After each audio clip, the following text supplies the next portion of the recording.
Okay, magandang umaga po sa ating lahat. So, ang ating pong tatalakayin today ay ang addition with digit number without regrouping. Example po is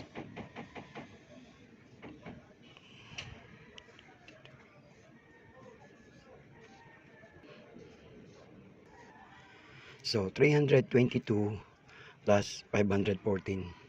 So, ito po yung example ko sa addition with 3-digit numbers without regrouping. First, we add the 1 first, followed by tens and hundreds. So, first, the 1, 2 plus 4.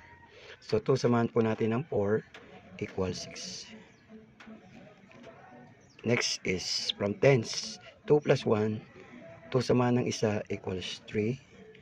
And last, hundreds, 3 plus 5. So, 3 plus 5 equals 8. So, if you add 322 plus 514 equals 836. So, this is the example of 3-digit numbers without regrouping. Okay. So, thank you for listening. Sana kahit konti ay may naintindihan po tayo. Maraming salamat po sa ating lahat. Thank you and bye-bye po.